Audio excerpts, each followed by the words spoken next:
امریکہ میں ایک نوجوان تھا، کلمہ گو مسلمان تھا، لیکن جس دفتر میں کام کرتا تھا اس دفتر میں کام کرنے والی ایک امریکن لڑکی سے اس کا تعلق ہو گیا۔ اس کا یہ محبت کا تعلق اتنا بڑا کہ اس نے محسوس کیا کہ اب میں اس کے بغیر نہیں رہ سکتا۔ چنانچہ اس نے پرپوزل بھیج دیا کہ میں اس سے شادی کرنا چاہتا ہوں۔ لڑکی کے والدین نے کہا کہ ہماری یہ شرط ہے کہ ہم عیسائی ہیں، اس لیے آپ کو اپنا دین چھوڑ کر عیسائی بننا پڑے گا، والدین سے قطع تعلق کرنا پڑے گا، آپ اپنے ملک واپس نہیں جایا کریں گے، جس کمیونٹی میں آپ رہتے ہیں اس کمیونٹی کے لوگوں سے آپ بالکل نہیں ملا کریں گے۔ اگر آپ یہ تمام شرائط پوری کر سکتے ہیں تو ہم اپنی بیٹی کی شادی کر دیتے ہیں۔ یہ اپنے جذبات میں اس قدر مغلوب الحال تھا کہ اس اللہ کے بندے نے یہ تمام شرائط قبول کر لیں۔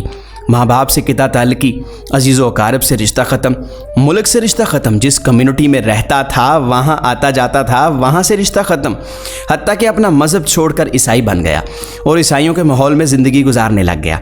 پھر اس نے اس لڑکی سے شادی کر لی۔ مسلمان بڑے پریشان، کبھی کبھی وہ اس کو تلاش کرنے کی کوشش کرتے مگر وہ ان سے ملنے سے کترایا کرتا تھا۔ کہیں پبلک میں مل جاتا تو یہ دور سے کنی کترا جاتا تھا۔ لوگ بلاخر تھک گئے، کسی نے کہا اس کے دل پر مہر لگ گئی، کسی نے کہا مرتد ہو گیا، کسی نے کہا اس نے جہنم خرید لی، کسی نے کہا اس نے بڑا مہنگا سودا کیا، جتنے منہ اتنی باتیں۔ اسی حال میں اس کو 1 سال گزر گیا، 2 سال گزر گئے، 4 سال یوں ہی گزر گئے۔ اس کے دوست احباب اس سے مایوس ہو گئے، حتیٰ کہ یہ ان کی یادداشت سے بھی نکلنے لگ گیا اور بھولی بسری چیز بنتا چلا گیا۔ اچانک ایک دن امام صاحب نے مسجد کا دروازہ کھولا۔ یہ نوجوان بھی فجر کی نماز پڑھنے کے لیے آیا، وضو کیا اور مسجد میں صف میں آ کر بیٹھ گیا۔ امام صاحب بڑے حیران، ان کے لیے تو یہ بڑی عجیب چیز تھی۔ انہوں نے نماز پڑھائی، پھر اس سے سلام کیا اور اس کو اپنے حجرے میں لے گئے۔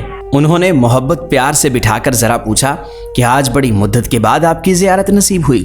اس وقت اس نے اپنی حالت بتائی کہ میں نے ایک لڑکی کی محبت میں اپنا سب کچھ قربان کر دیا، بہت کچھ میں نے اپنا ضائع کر دیا، لیکن جس گھر میں میں رہتا تھا میرے اس گھر میں ایک جگہ پر اللہ کا قرآن پڑا ہوا تھا۔ میں جب کبھی آتا جاتا میری نظر اس قرآن مجید پر پڑتی تو میں اپنے دل میں سوچتا کہ یہ میرے مولا کا کلام ہے اور یہ میرے گھر میں موجود ہے۔ میں اپنے نفس کو ملامت کرتا کہ تو ظاہر میں جو بنا پھرتا ہے پھر بھی تیرے دل میں اللہ کا ایمان موجود ہے۔ اعمال میرے برے تھے لیکن دل مجھے کہا کرتا تھا میں نے جس کا کلمہ پڑھا میں اس سے محبت کرتا ضرور ہوں، اس لیے اس کی نشانی میں نے رکھ رکھی ہے۔ اس طرح کئی سال گزر گئے۔ ایک دن میں آیا اور حسب معمول میں نے گزرتے ہوئے اس پہ نظر ڈالی تو مجھے وہ کتاب نظر نہ آئی۔ میں نے وائف سے پوچھا کہ ایک کتاب یہاں پڑی تھی، وہ کدھر ہے؟ اس نے کہا میں نے گھر کی صفائی کی تھی تو جو غیر ضروری چیزیں تھیں جو استعمال نہیں ہوتی تھیں ان سب کو میں نے ٹریش کر دیا، یعنی ان کو الگ کر کے ایک گندگی کے ڈھیر پر پھینک دیا۔ اس نے پوچھا اس کتاب کو بھی؟ اس نے کہا ہاں۔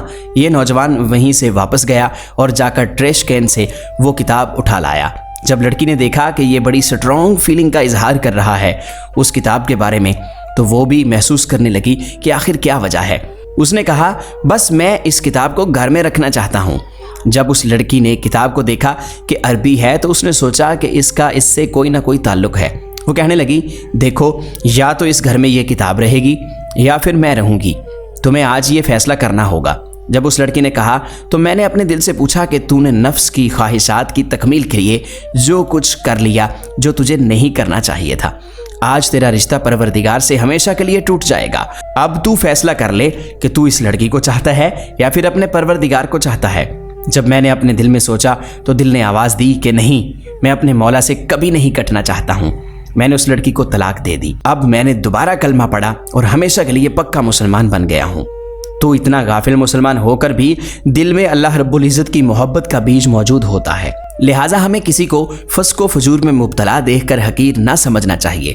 کیا خبر اس کے دل میں محبت الہی کی جو بیج جو چنگاری چبھی ہے اسے یکلخت کہاں سے کہاں پہنچا دے۔